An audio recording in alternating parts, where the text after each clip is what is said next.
नमस्कार, मनी गुरु की इस खास पेशकश में आप सभी का स्वागत है। मैं हूं स्वाति रायना। बाढ़, तूफान, भूकंप या कोई और प्राकृतिक आपदा, ये सब अचानक आते हैं और कई बार इससे बड़ी तबाही मचती है। ऐसे समय में एक चीज जो सबसे ज्यादा परिवार के काम आती है वो है इंश्योरेंस, क्योंकि अगर किसी परिवार ने आपदा प्रबंधन के लिए बीमा ले रखा है तो वो उनका सुरक्षा कवच बन जाता है। बस जरूरी है समय रहते इसकी अहमियत पहचानने की। तो आज हम आपको बताएंगे क्यों जरूरी है प्राकृतिक आपदा के लिए इंश्योरेंस, खासकर होम और कार इंश्योरेंस की अहमियत पर आज हम करने वाले हैं बात। हमारे साथ दो खास एक्सपर्ट्स हैं, उनसे करेंगे चर्चा। परिचय करा दें आपका। बजाज कैपिटल इंश्योरेंस ब्रोकिंग के सीईओ वेंकटेश नायडू, फिनवाइज की फाउंडर प्रतिभा गिरीश हमारे साथ हैं। वेंकटेश और प्रतिभा, आप दोनों का बहुत स्वागत है मनी गुरु में आज हमारे साथ इस शो में शामिल होने के लिए। पहले जरा समझना जरूरी है कि हम किस आपदा की बात कर रहे हैं। जब कोई इस तरीके की अनसर्टेन सिचुएशन होती है तो हमें किस तरह तैयार रहने की ज़रूरत है। मैं प्रतिभा आपसे यही जानना पहले चाहती हूँ कि आपदा में यूजुअली, चाहे वो फिर नेचुरल कैलामिटी हो या फिर कोई ऐसी सिचुएशन आ जाए जिससे पब्लिक को नुकसान जब पहुंचता है या उनके जब प्रॉपर्टी को नुकसान पहुंचता है, तो ऐसे कौन कौन से नुकसान हैं जो झेलने पड़ते हैं? देखिए, बहुत सारे नेचुरल डिजास्टर्स होते हैं। जैसे हमने मुंबई में कल ही देखा, इतना सारा पानी, मतलब वो नेचुरल डिजास्टर तो नहीं बोल सकते, वो हर साल होता है, हर बार होता है। फ्लडिंग हो सकता है, अर्थक्वेक हो सकता है, बहुत सारे प्रॉब्लम्स हो सकता है इससे। मतलब हम सोच भी नहीं सकते। मान लीजिए हम सोच रहे हैं कि फ्लडिंग हो गया, हम गाड़ी लेके निकले और इंजन बंद पड़ गया। हमने स्टार्ट किया तो इंजन कवर, मतलब बहुत सारा एक्सपेंसेस लगेगा गाड़ी को ठीक करने में।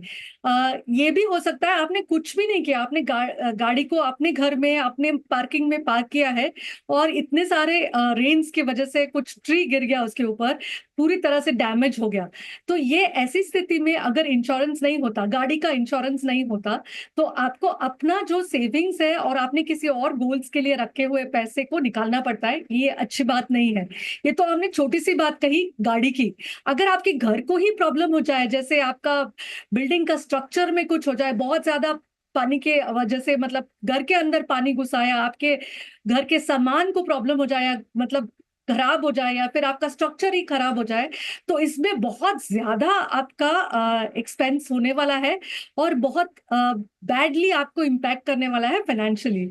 इसलिए हम कई सारे हम सोच सकते हैं, कई सारा हम सोच भी नहीं सकते। ऐसे भी नुकसान हो जाता है, घर में बैठे बैठे नुकसान हो जाता है कि कुछ ट्री गिर गया घर के ऊपर या गैराज के ऊपर, तो ये भी हो सकता है। इसलिए सोचना है कि इंश्योरेंस बहुत ही जरूरी है for structure, for home contents and for car.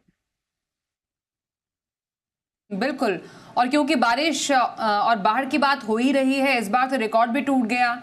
देश में कई सालों में पहली बार टाइम से पहले मॉनसून आ गया, तो शायद प्रिपरेशन भी नहीं थी। अब लोगों को कई बार ऐसी बारिश में, मॉनसून में नुकसान भी पहुंचता है। सड़कों पर पानी भरता है, गाड़ियों में पानी भर जाता है या गाड़ियां खराब हो जाती है, कई गाड़ियां बह जाती हैं। आमतौर पर हमने पहाड़ी इलाकों में देखा है भूस्खलन, लैंडस्लाइड हो जाता है, बादल फट जाते हैं, वहाँ पर भारी नुकसान पहुँचता है। तो वेंकटेश, इस तरीके की जो नेचुरल कैलामिटीज़ होती हैं, एक्ट ऑफ गॉड जिसे यूजुअली कहा जाता है, इस पर काफ़ी चर्चा हुई कि इंश्योरेंस में एक्ट ऑफ गॉड जो है वो कवर होता है कि नहीं।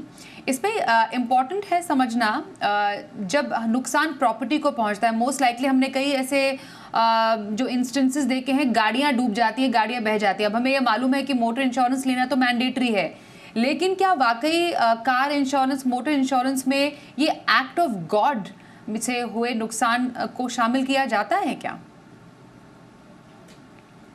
बिल्कुल स्वाति जी। जैसे प्रतिभा जी ने बोला कि काफी पॉलिसीज जो है आज के तारीख में, प्राइमरी जो भी डैमेजेस है, जैसे कि फ्लड, तूफान, साइक्लोन, ये सब डैमेजेस कवर कर लेता है। ओके, बट अगर हम होम इंश्योरेंस की बात करें तो डैमेजेस जो अर्थक्वेक से होता है, कभी कभी काफी पॉलिसीज में कवर्ड नहीं होता है। ये एक्सप्लिसिटली एक्सक्लूडेड होता है, एक्सक्लूजन में आता है। अगर आप अपने पॉलिसी को गौर से देखोगे तो इसको इंक्लूजन बना के इसको ऐड ऑन कराना पड़ता है। सिमिलरली अगर कार इंश्योरेंस की बात करें तो आज के तारीख में काफी जो एडवर्टाइजिंग चलता है, सबसे सस्ता कार इंश्योरेंस, इस पे काफी ज्यादा चर्चा होती है और काफी कस्टमर्स जो है कार इंश्योरेंस इसीलिए लेते हैं क्योंकि सरकार के तरफ से ये कंपलसरी होता है। इसकी वजह से ना ले लोग अगर कार इंश्योरेंस को देखेंगे, सिर्फ थर्ड पार्टी कभी कभी ले लेते हैं और सिर्फ ओन डैमेजेस भी अगर लेते हैं तो वो भी बहुत कम कवरेजेस के साथ लेते हैं। तो पॉलिसी को ठीक से समझना बहुत जरूरी है। जैसे प्रतिभा जी ने बोला कि अगर बारिश आ गया और बाढ़ आ गया और फ्लड्स आ गया, फ्लड्स की वजह से अगर इंजन डैमेज हो गया, अगर इंजन कवर आपने इंक्लूड नहीं किया है तो वो कवर नहीं होगा। अगर पूरा व्हीकल जो है आपका गाड़ी पूरा खराब हो गया और वो चलने की स्थिति में नहीं है और पूरा कंप्लीट डैमेज हो गया और उसको अगर त्यागना पड़े, उसके लिए रिटर्न टू इनवॉइस जो इंक्लूजन है वो बहुत काम आता है। तो आपको हर पॉलिसी का हर डिटेल समझना जरूरी है। सबसे सस्ता इंश्योरेंस सबसे अच्छा इंश्योरेंस नहीं होता है।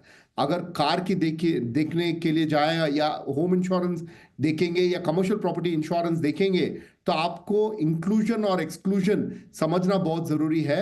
अगर आपने पॉलिसी को ठीक से समझा नहीं है तो आपको ये भी हो सकता है कि आपका डैमेज हो गया, आपका नुकसान हो गया और आपको इंश्योरेंस का क्लेम ना मिले। तो स्टडिंग द इंश्योरेंस बहुत ज्यादा जरूरी है स्वाति जी।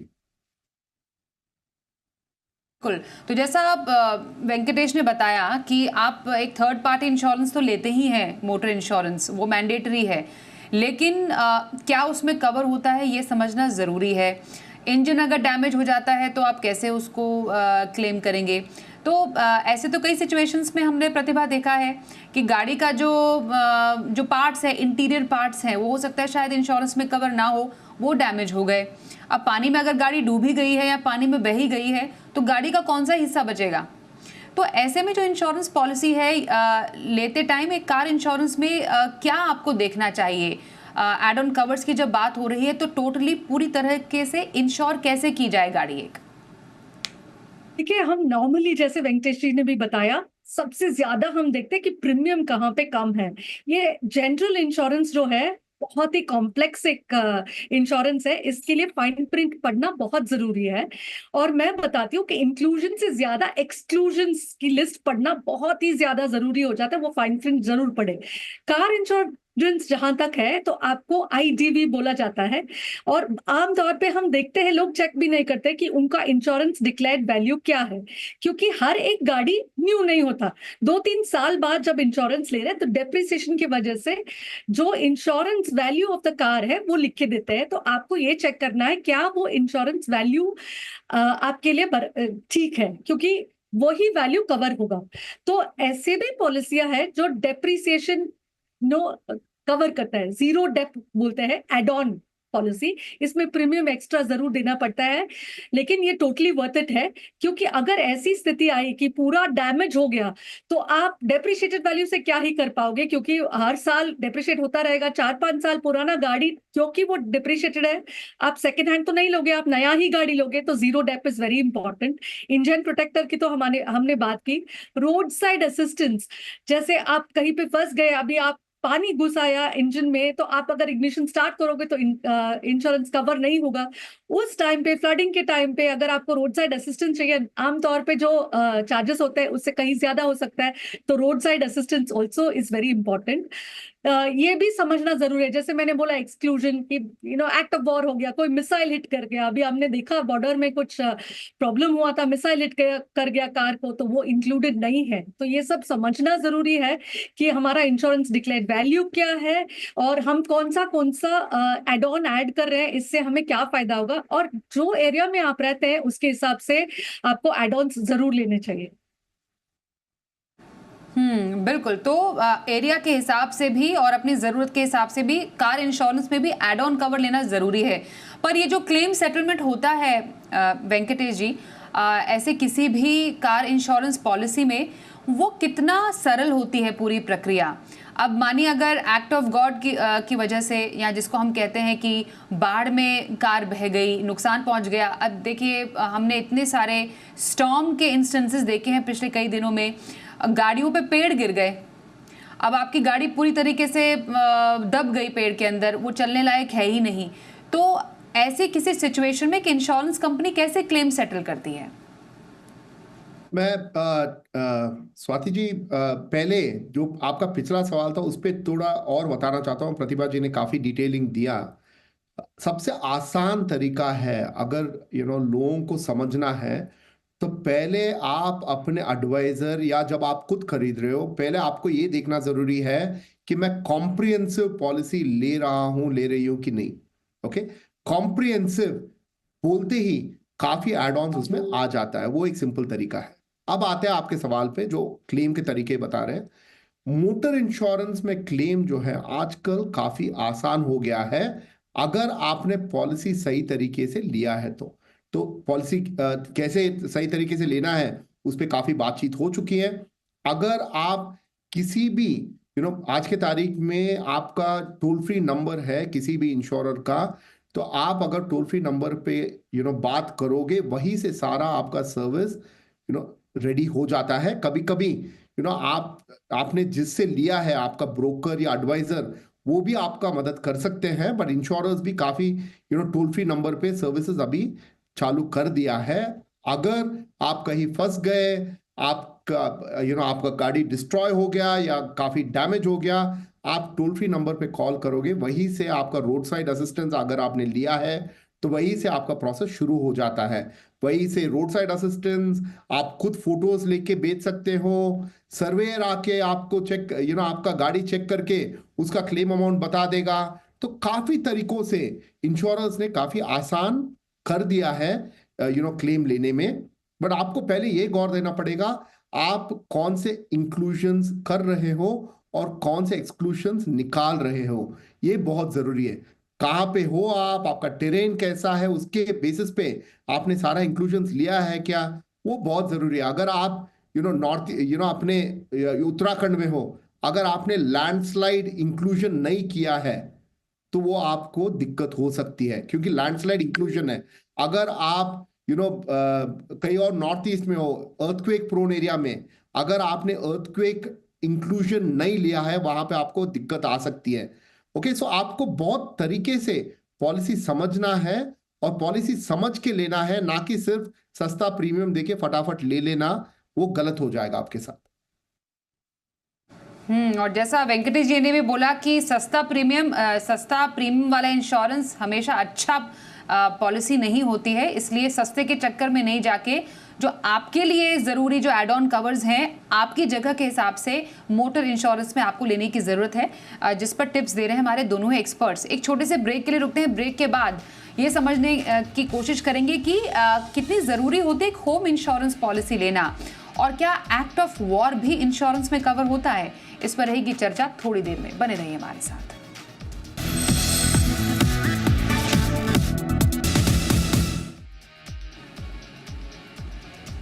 तो आज हम बात करें कि कैसे डिजास्टर मैनेजमेंट के लिए आपको एक अच्छी इंश्योरेंस पॉलिसी लेनी चाहिए, अपने घर, गाड़ी, अपने प्रॉपर्टी को नुकसान से कैसे बचा सकते हैं इंश्योरेंस प्लान के जरिए। हमारी बात चल रही है हमारे दो खास एक्सपर्ट से। हमारे साथ है फिनवाई से प्रतिभा गिरीश और साथ ही बजाज कैपिटल इंश्योरेंस ब्रोकिंग के वेंकटेश नायडू हमारे साथ हैं। प्रतिभा, यूजुअली हम देखते हैं कि बाढ़, बारिश, तूफान से जो कोस्टल एरियाज हैं वहाँ पर घरों को नुकसान पहुँचता है, पहाड़ी इलाकों में ये ज़्यादा खतरा रहता है लैंडस्लाइड की वजह से या अर्थक्वेक की वजह से। लेकिन अब जो मेट्रोपॉलिटन सिटीज़ हैं, आप दिल्ली एनसीआर देख लीजिए, कितने सारे यहाँ पर आंधी तूफान आए, जो हाई राइज बिल्डिंग्स में लोग रह रहे थे उनके घरों के शीशे टूट गए, घरों को नुकसान पहुंचा। बेंगलोर में हमने देखा ज़्यादा बारिश से लोगों के घरों को नुकसान पहुंचा, और यही हालत हम बाकी कोस्टल एरियाज और मेट्रोपॉलिटन सिटीज़ का भी देख रहे हैं। तो क्या home insurance is the need of the hour, और क्या सिर्फ ये सीमित नहीं रह गया है सिर्फ उन इलाकों तक जहाँ पर ऐसी प्राकृतिक आपदाएं ज़्यादा आती हैं? एब्सोल्युटली करेक्ट बोला आपने कि पूरे देश में कई जगहों पे हमने एग्जाम्पल के साथ देख लिया, लेकिन हम तो यही सोचते हैं कि हमारे साथ नहीं होगा, हमारे शहर में नहीं होगा, लेकिन ये गलत बात है। नेचुरल डिजास्टर तो है ही, होम कंटेंट्स के लिए, जैसे आपने बताया दिल्ली जैसे शहर में शीशे टूट गए, मान लीजिए पानी अंदर आ गया और आपके कंटेंट्स खराब हो गए, ये तो एक नेचुरल डिजास्टर है। थेफ्ट भी तो हो सकता है, और ये बहुत प्यार से, बहुत पैसे खर्चे करके, सोच समझ के हम अपने घर को बनाते हैं। अगर ये डिस्ट्रॉय हो जाता है तो it can set us back very badly financially. तो ये बहुत जरूरी है कि हम दोनों ही इंश्योरेंस, होम इंश्योरेंस में दो टाइप के इंश्योरेंस होता है। एक तो एक स्ट्रक्चर, जो आपका घर का स्ट्रक्चर है, अगर उसमें कुछ प्रॉब्लम हो गया या पूरी तरह से ही रिकंस्ट्रक्ट करना पड़ता है, तो स्ट्रक्चर का एक इंश्योरेंस होता है, और दूसरा है होम कंटेंट का इंश्योरेंस। अब स्ट्रक्चर का इंश्योरेंस तो उन्हीं को लगेगा जो मतलब वो ओन करते हैं, जस्ट टेनेंट्स है, उनको स्ट्रक्चर की इंश्योरेंस की जरूरत नहीं। लेकिन हर एक को होम के कंटेंट्स का इंश्योरेंस की बहुत जरूरत है, और ये करना भी चाहिए। अब स्ट्रक्चर का, होम स्ट्रक्चर का इंश्योरेंस कौन नॉर्मली करता है? अगर आप हाई राइज बिल्डिंग में रहते हैं, सोसाइटी करेगा। अगर आप इंडिपेंडेंट हाउस में रखते हैं, तो स्ट्रक्चर का इंश्योरेंस आप ही को करना है। और ये ऐसा नहीं कि आपके स्ट्रक्चर खराब हो गया तो तुरंत आपको पैसे मिल जाएंगे, ये रीएम्बर्समेंट है। तो आप जब ठीक कराएंगे या फिर वापस कंस्ट्रक्ट करेंगे, तो उसमें जितने पैसे खर्चे होते हैं वो आपको मिलेगा। तो ये भी आपको सोचना है कि आज की तारीख में ना सोचे कि आज मैंने 1,000 रुपया, मान लीजिए 20 साल पहले 1,000 रुपया था कंस्ट्रक्शन कॉस्ट, तो उसके हिसाब से आपने इंश्योरेंस ले लिया। 20 साल बाद वही कंस्ट्रक्शन कॉस्ट 4,000 रुपए हो गए, तो आपको रिव्यू करना भी जरूरत है कि आपने कितने अमाउंट का इंश्योरेंस लिया, क्या वो अप्रोप्रिएट है, क्या उसको बढ़ाने की जरूरत है। इन्फ्लेशन को नजरअंदाज मत कीजिए, अप्रोप्रिएट अमाउंट का इंश्योरेंस लीजिए। अगर प्रीमियम कम ही कराना है तो उसके लिए कहीं और विकल्प है, इंश्योरेंस लोएस्ट प्रीमियम में नहीं देखना। तो क्या वेंकटेश जी, होम इंश्योरेंस क्या वाकई महंगा है? क्या वाकई लोग इस पे ज्यादा इम्पोर्टेंस इसको देते हैं? जिस घर में वो रह रहे हैं, सुकून की नींद सोते हैं और सुरक्षित महसूस करते हैं, क्या ऐसे घर के लिए लोग पैसा खर्च करने के लिए इन टर्म्स ऑफ इंश्योरेंस तैयार रहते भी हैं? बहुत आपके पहले सवाल का जवाब पहले दूंगा मैं। क्या होम इंश्योरेंस एक्सपेंसिव है? काफी आपको एड्स दिखने के लिए आजकल मिल रहा होगा कि सिर्फ मैं 2 रुपए हर दिन के कीमत में आपको होम इंश्योरेंस आज के तारीख में मिल जाता है, विच इज बेसिकली 700-800,000 रुपीज में, जो आपने बहुत प्यार से घर बनाया हो या खरीदा हो, 1 करोड़ 2 करोड़ 3 करोड़ 50 लाख जो भी हो, ओके, आज के तारीख में आपको सिर्फ 1,000 रुपए, 2,000, 3,000, 5,000 में आप अपना घर इंश्योर कर सकते हो। जैसे प्रतिभा जी ने बोला कि स्ट्रक्चरल इंश्योरेंस और कंटेंट इंश्योरेंस दोनों को करना जरूरी है, क्योंकि घर जो है आपके लिए एक कमिटमेंट है, और ये अगर डैमेज हुआ, आपका नुकसान बहुत ज्यादा इमोशनली और फाइनेंशियली दोनों हो सकता है। और एक और चीज मैं बताना चाहता हूं आपको कि इसमें भी एक्सक्लूजन और इंक्लूजन देखना बहुत जरूरी है। इंक्लूजन, फॉर एग्जाम्पल, अगर आपका पूरा स्ट्रक्चर डैमेज हो गया और रहने के लिए अगर आपको दूसरी जगह में थोड़ी दिन रहना पड़े, उसके लिए भी इंक्लूजन हो सकता है। अगर आपका घर जो आपका बना हुआ है, उसकी वजह से आपकी आमदनी बनी हुई है, यानी कि रेंट आपको मिल रहा है, और डैमेज होने की वजह से अगर आपका रेंटल लॉस होने वाला है, तो उसके लिए भी इंक्लूजन है। तो आप अपने पॉलिसी को ठीक तरह से समझे और वही पॉलिसी ले जो आपके लिए जरूरी है, और आपका सारा जो रिक्वायरमेंट है वो कवर होना चाहिए।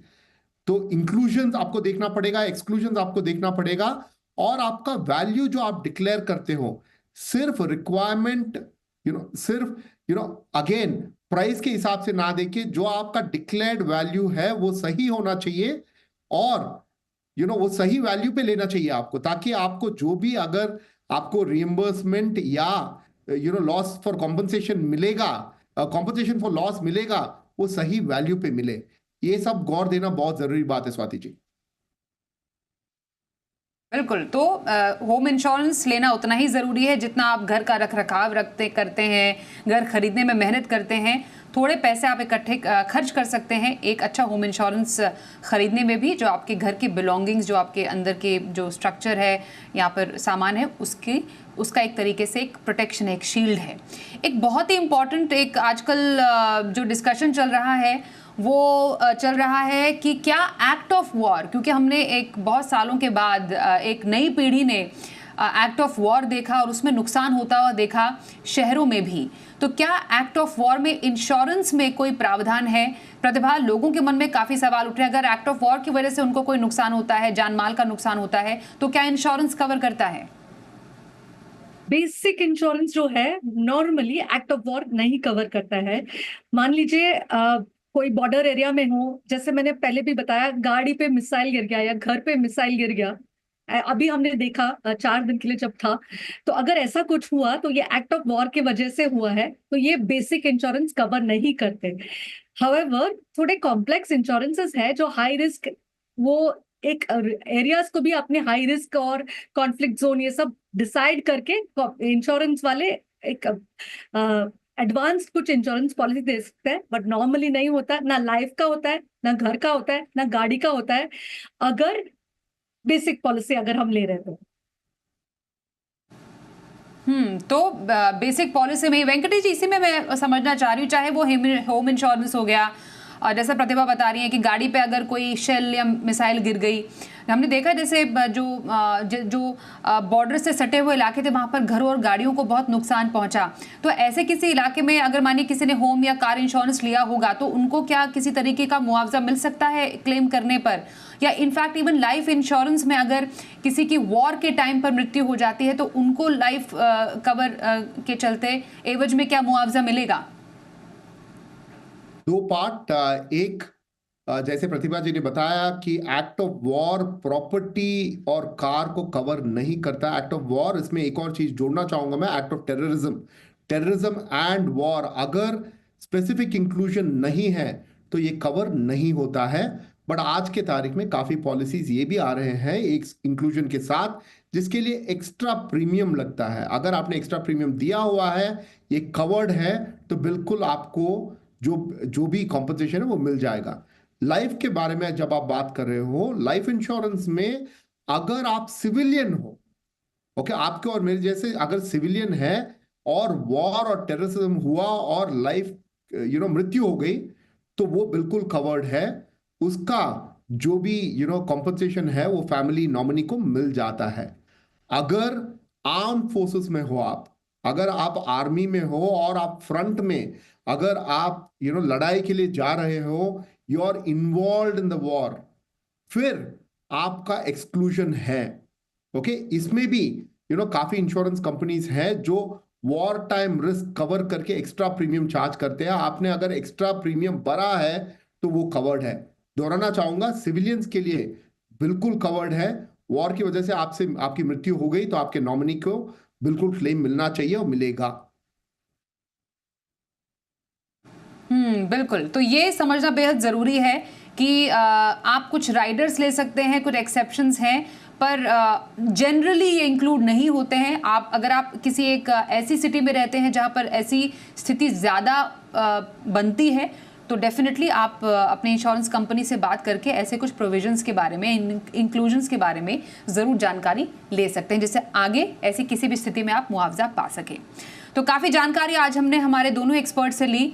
किसी भी एक कैलामिटी, आपदा की स्थिति में कैसे इंश्योरेंस पॉलिसी आपका सुरक्षा कवच बन सकती हैं। मैं वेंकटेश जी आपका धन्यवाद करूंगी, और प्रतिभा आपको भी थैंक यू सो मच हमारे साथ आज इस कार्यक्रम में शामिल होने के लिए। एक ब्रेक का भी वक्त है, देखते रहिए जी बिजनेस।